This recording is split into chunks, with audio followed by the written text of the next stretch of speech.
हमारी सरकार है जो रिटायरीज है उनको एक्सटेंशन और रीजॉइनिंग दे रही है। हमारी सीएम साहब से ये डिमांड है, आप इस तरह का काम मत करें। हम चाहते हैं, हमारी बिल्कुल जेन्युइन डिमांड है, जो हमारी 8 डिमांड है वो एकदम जेन्युइन है, क्योंकि इसमें हम सीएम साहब से ऐसा नहीं कुछ चांद तारे तोड़ के मांग रहे हैं। हम सिर्फ अपना हक मांग रहे हैं। हम सरकार से पक्की नौकरियां मांग रहे हैं।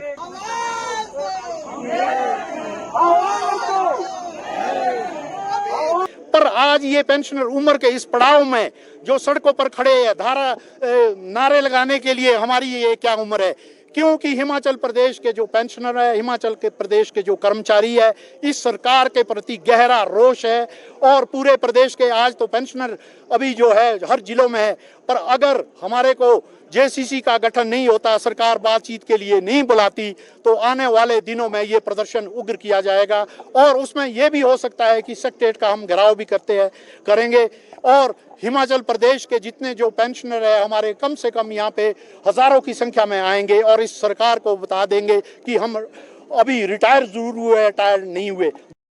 नमस्कार, स्टीन भारत देख रहे हैं आप। मैं हूं रमेश सिंह। यहाँ पर मार्च कर रहे हैं बेरोजगार, शिक्षित बेरोजगार मार्च कर रहे हैं सचिवालय का। हमारे ठीक पीछे आप देख सकते हैं यहाँ पर तस्वीरें।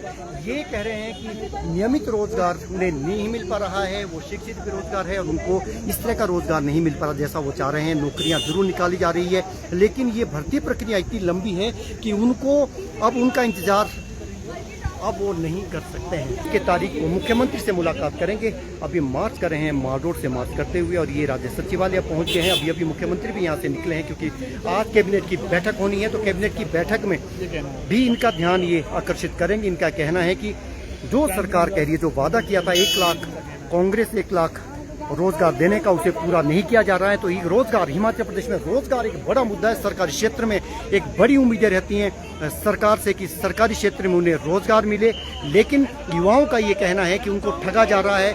उन्हें जो वायदा किया गया था उनके साथ वादा खिलाफी हो रही है। अब आप ये देखिए, यहाँ पर आप देखिए किस तरीके से यहाँ पर एकत्र हुए शिक्षित बेरोजगार यहाँ पर एकत्रित हुए हैं राज्य सचिवालय।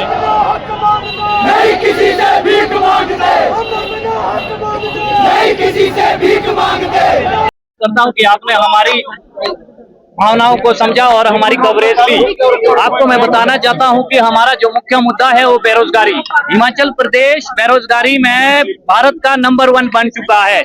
ये सरकार की असफलता का कारण बोल सकते हैं।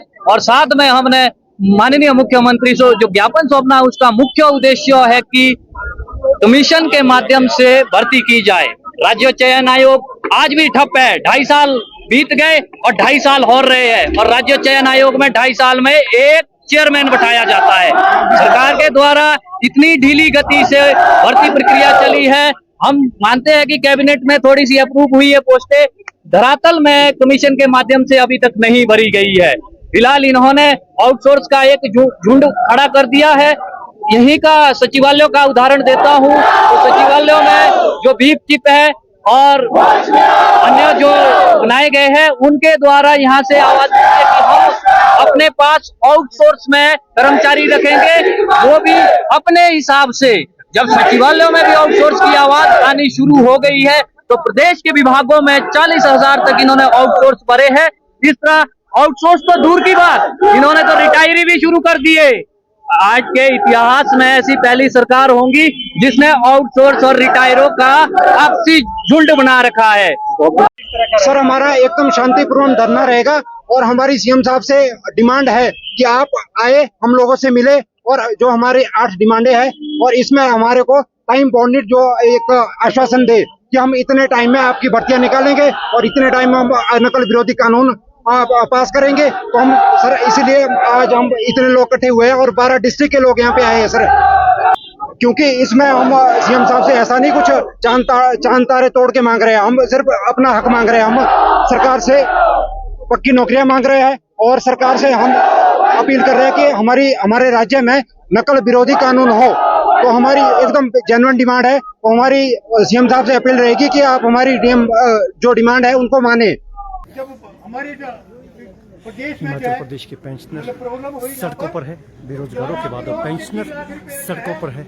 ये अपनी मांगों को लेकर अब सड़क पर उतर आए हैं। तो युवाओं के बाद अब पेंशनर, हिमाचल प्रदेश के पेंशनर भी उम्र के इस पड़ाव पर भी ये सड़क पर सड़कों पर उतर गए हैं। ये आप देखिए, प्रदेश भर के जिला मुख्यालयों पर आज प्रदर्शन और धरने हो रहे हैं इनके, और ये यहाँ पर एकत्र हुए एसपी और डीसी ऑफिस के बाहर, ठीक वैसे ही जैसे युवा होते हैं, उनमें जोश होता है, हाथों में तख्तियां लिए सरकार से अपनी नाराजगी जाहिर कर रहे हैं, क्योंकि अब मुकर्रर 10 तारीख पेंशन की तारीख तय की है राज्य सरकार ने।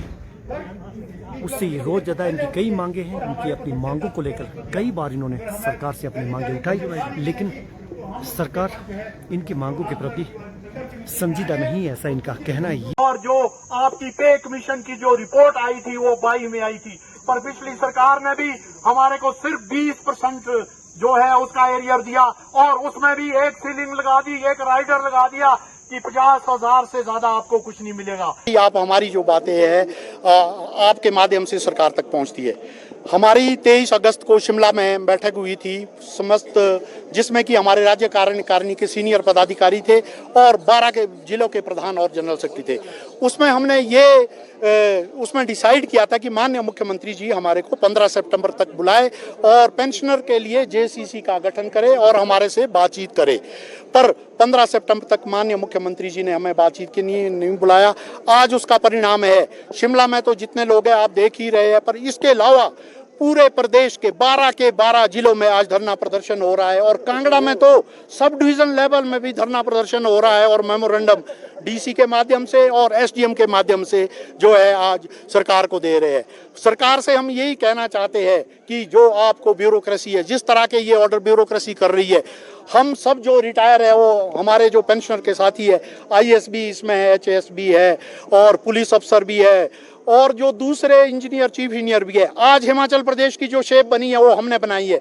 माननीय मुख्यमंत्री जी हर जगह बोलते भी है कि जो हिमाचल प्रदेश में कर्मचारी और पेंशनर का बड़ा योगदान है, पर आज ये पेंशनर उम्र के इस पड़ाव में जो सड़कों पर खड़े हैं नारे लगाने के लिए, हमारी ये क्या उम्र है, क्योंकि हिमाचल प्रदेश के जो पेंशनर है, हिमाचल के प्रदेश के जो कर्मचारी है, इस सरकार के प्रति गहरा रोष है, और पूरे प्रदेश के आज तो पेंशनर अभी जो है हर जिलों में है, पर अगर हमारे को जेसीसी का गठन नहीं होता, सरकार बातचीत के लिए नहीं बुलाती, तो आने वाले दिनों में ये प्रदर्शन उग्र किया जाएगा, और उसमें यह भी हो सकता है कि सेक्रेटेरिएट का हम घेराव भी करेंगे, और हिमाचल प्रदेश के जितने जो पेंशनर है हमारे, कम से कम यहाँ पे हजारों की संख्या में आएंगे, और इस सरकार को बता देंगे कि हम अभी रिटायर जरूर हुए, रिटायर नहीं हुए। 2016 से लेकर जो हमारा पे कमीशन का जो एरियर था, पूरे हिंदुस्तान के हर राज्यों में सबको मिल चुका है, सेंट्रल गवर्नमेंट के एम्प्लॉइज और पेंशनर को सब कुछ मिल चुका, पर हम अपने पैसे के लिए तरस रहे हैं। पैसे का इंतजाम करना ये हमारा काम नहीं है, ये सरकार का काम है। जो भी सरकार होती थी, आज तक भी किसी भी मुख्यमंत्री ने ये नहीं बोला कि मेरे पास पैसे की कमी है। पैसे का काम हमने नहीं देखना, हमने नहीं कहीं से करना, पर हम जो है अपना पैसा है, हम आपसे वही मांग रहे हैं, और हमारे को जल्दी से जल्दी जो जेसीसी का गठन किया जाए, हमारा जो पैसा वो दिया जाए। डीए की 12% किस्त ड्यू है। ऑल इंडिया के जो ये ऑफिसर है, आईएएस अफसर, आईपीएस अफसर और आईएफएस अफसर जो बैठे हैं, ये तो पूरा डीए भी ले चुके हैं, और आने वाले दिनों में 3% जो है किस्त है, कभी भी सेंट्रल गवर्नमेंट घोषित कर सकती है, और 15% डीए की किस्त भी ड्यू होगी। तो हम की सरकार की ब्यूरोक्रेसी के ऊपर जो पकड़ ढीली है, मैं ये कहूँगा कि जो भी ब्यूरोक्रेसी होती है वो सरकार को हमेशा गुमराह करती है। जो माननीय मुख्यमंत्री होते हैं वो प्रतिनिधि होते हैं, बिना जो जिला के हमारे पेंशनर है, जिला के हमारे कर्मचारी है, जो दूसरे लोग हैं, उनकी बात सुने, तो उनसे बात करें, उसके ऊपर फिर आप सोचे और समझे और उनको डायरेक्शन दे। ब्यूरोक्रेसी को तो डायरेक्शन दी जाती है, ब्यूरोक्रेसी को आप जैसा चलाएंगे वैसी चलेगी। मैं ये कहता हूं कि ब्यूरोक्रेसी तो हमेशा यही रोना रोती है, और इनको अपने लिए ब्यूरोक्रेसी ने जो भी इन्होंने अपने लिए करना है उसमें कोई पैसे की कमी नहीं रहती।